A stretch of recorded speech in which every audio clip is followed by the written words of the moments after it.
एकैक सस्ताः श्लोक आया है। कृष्णस्य पुत्रौ 10 बला, एक एक पत्नी से 10 पुत्र और एक एक पुत्र। और जब पिताजी इतने तो फिर बच्चे भी उनके भी 2-2 विवाह हुए, 3-3 विवाह हुए। इतना बड़ा परिवार हुआ भगवान का।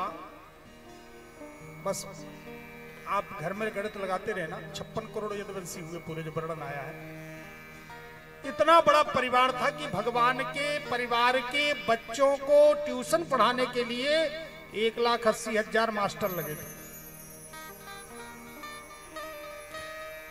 इतने बड़े परिवार में भी ठाकुर जी मुस्कुराते रहते थे, कभी रोते नहीं थे। इसी को जीवन जीना कहते हैं। और 2 है मियाँ बीवी, दोनों ही रोते रहे तो फिर क्या मतलब, रोज झगड़ा चलता रहता। जिंदगी ये नहीं कि हम रोते रोते व्यतीत करें। जीवन वो है जो विपरीत परिस्थितियों में भी मुस्कुराना हम सीख लें। अनुकूलता में तो सभी अनुकूलता का अनुभव करते हैं, उसको सूरमा नहीं कहा जाता है। सूरवीर तो उसी को कहा जाता है जिसके सामने बड़ी बड़ी कड़ी कड़ी चुनौतियां खड़ी हों और उस समय भी उसका धैर्य न टूटे, उन चुनौतियों का सामना करते हुए अपना विजयश्री प्राप्त करे, वही सूरमा कहलाता है। वही श्रेष्ठ जीवन है। छोटी सी बातों पर, छोटी सी चुनौतियों पर, छोटी सी समस्याओं पर रुदन करना, घबरा जाना,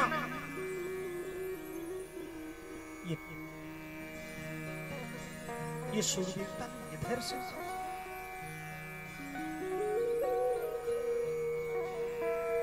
भगवान भी इस धराधाम पर आते हैं तो उनको भी समस्याएं आती हैं, उनके सामने भी अनेकानेक चुनौतियां होती हैं। आपके जीवन में इतनी कभी समस्या नहीं आई होंगी जितनी भगवान के जीवन में आई। आप स्वयं देख लीजिए, जन्म जिसका जेल खाने में हो रहा हो, फिर जन्म लेते ही दूसरी जगह छोड़ दिया गया, वहां भी गारंटी नहीं कि रहेंगे कि बचेंगे। 6 दिन के नहीं हुए, पूतना मौसी जहर पिलाने के लिए आ गई, उसको निपटाया। अकासुर, बकासुर, अघासुर, तृणावर्त, सक्टासुर आदि अनेकानेक राक्षस मामा जी अपने रिश्तेदार भेज रहे थे।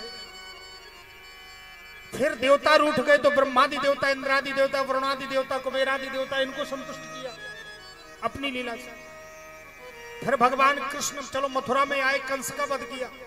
और कंस को मारने के बाद तो निश्चिंता होनी जानी चाहिए, लेकिन कंस के ससुर साहब रूठ गए जरासंध, तो आए दिन 23 छौड़ी सेना लेकर के खड़े रहते थे। समस्या आई, रोज झगड़ा, रोज समस्या।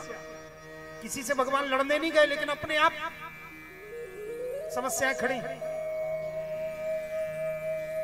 लड़ते लड़ते लड़ते सब जब घबरा गए कि आए दिन जरासंध बैठा रहता, तो भगवान ने फिर समुद्र के टापू पर अपनी पूरी बसा ली, द्वारका पर, जहां कोई पहुंचने ना पावे। ध्यान दीजिएगा, ये गृहस्थ जीवन के लिए बहुत बड़ा उपदेश है।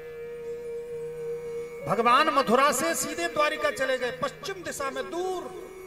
यहां कोई बैरी नहीं आएगा, कोई दुश्मन नहीं आएगा, यहां समुद्र के बीच में अपनी गृहस्थी हम बढ़िया खुशी खुशी चलाएंगे, कोई समस्या नहीं होगी। लेकिन वहां भी समस्याओं ने पीछा नहीं छोड़ा। वहां भी बुआ के लड़कों को न जाने क्या क्या दिक्कतें आ गई, महाभारत संभालना पड़ा। वहां भी विवाह में अनेक युद्ध हुए, शो करना पड़ा। जब तक भगवान श्याम सुंदर रहे हैं, यहां तक कि उनका परिवार ही उनका विरोधी हो गया था अंतिम समय में, लेकिन ठाकुर जी फिर भी मुस्कुराते हुए अपनी संपूर्ण लीला को संपादित किए। यही गृहस्थ जीवन जीने की कला है। चाहे जितनी विपरीत जीवन में परिस्थिति आ जाए, चाहे जितनी स्थिति बन जाए, कभी हम उससे घबराए ना, उसको गले लगाना सीख लें, उसको आलिंगन करना सीख लें। जिस दिन हम चुनौतियों को आलिंगन करना सीख लेंगे, उसी दिन हमें जिंदगी जीने का मजा आने लगेगा, जिंदगी जीने का आनंद आने लगेगा। भगवान श्याम सुंदर के जीवन में बड़ी समस्या है। इतने बड़े जीवन में कभी नहीं रोए, हमेशा मुस्कुराते रहते, हर परिस्थिति में मुस्कुराना सीख रहे। भगवान श्याम सुंदर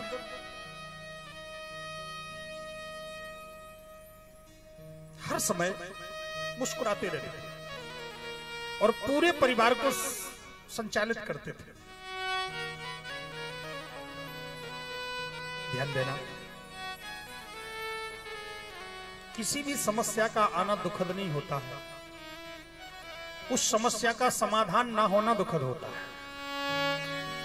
अगर उस समस्या का समाधान हो गया तो वो समस्या हमें शिक्षा दे करके जाती है, वो समस्या हमें उपदेश दे करके जाती है।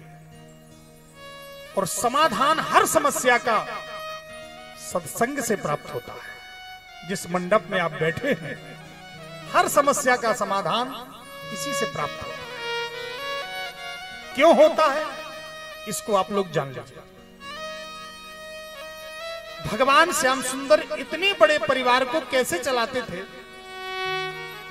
भागवत जी आज आपको गृहस्थी चलाना सिखा रहे हैं। दो लोगों की गृहस्थी होती है फिर भी खटपट बना रहता है। परिवार में 4 लोग होते हैं फिर भी मन नहीं मिलता है, फिर भी अनेक अनेक अंतर बने रहते हैं। और भगवान का इतना बड़ा परिवार फिर भी किसी प्रकार का कोई अंतर नहीं। क्यों? इसका कारण है। कारण क्या है? भगवान कृष्ण का नित्य का नियम था, बच्चे, परिवार, पत्नियां दिन में 24 घंटे में से 23 घंटे कुछ भी करें, स्वतंत्र। पर 1 घंटे का नित्य का नियम था कि उनको सत्संग करना ही करना पड़ेगा। ये ठाकुर जी का नित्य का नियम। ये 24 घंटे मिले हैं हमें, हर चीज के लिए मिले। कितना भी आपका बड़ा व्यापार हो, आप ये नहीं कह सकते महाराज जी क्या करें, व्यापार में इतनी व्यस्तता है कि 6 महीने से हम सो नहीं पाए। कितनी भी व्यस्तता हो, आप रोज 6 घंटे सोने के लिए निकालते हैं। कितनी भी व्यस्तता हो, हर 1 घंटे नहाने धोने के लिए निकालते। कितनी भी व्यस्तता हो, भोजन करने के लिए निकालते। कभी ऐसा नहीं कहा होगा बड़े व्यस्त हैं गुरुजी, क्या करें, हम भोजन नहीं कर पाए साल भर से, इतनी व्यस्तता है।